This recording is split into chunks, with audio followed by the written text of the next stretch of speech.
जेबो याद बड़ हम एबोगे जब ई दुनिया छोड़ के जेबो।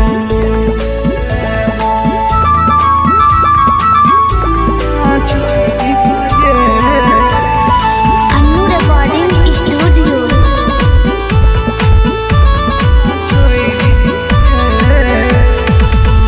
तोहर जुदाई अब नहीं होइया बर्दाश्त गे लागैया रुकि जेतै अब हमर सांस गे।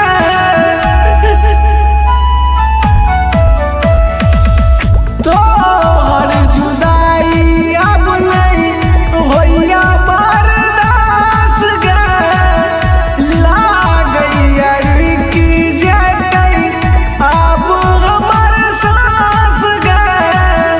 जहिना डर पाबै छी ओहिना डर पेबौ जन गे ओहिना डर पेबौ हम तोर काने बोगे हम तोर काने बोगे जब ई दुनिया छोड़ के जेबो याद बड़ हम एबोगे जब ई दुनिया छोड़ के जेबो याद बड़ हम एबोगे जब ई दुनिया छोड़ के जेबो।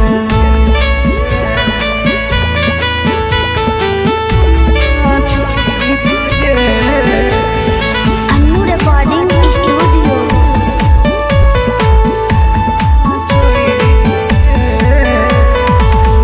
मोर जेतो तोरे सग में सुधीर सुमान गे एहन कठोर जान तू नहीं मान गे।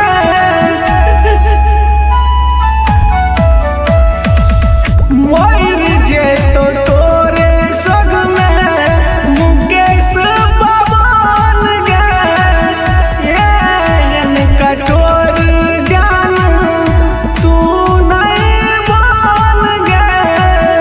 खाके कसम कहै छिया मुँह नहीं देखेबौ कहियो मुँह नहीं देखेबौ जान तोर काने बोगे जान तोर काने बोगे जब ई दुनिया छोड़ के जेबो याद बड़ हम एबोगे जब ई दुनिया छोड़ के जेबो याद बड़ हम एबोगे जब ई दुनिया छोड़ के जेबो।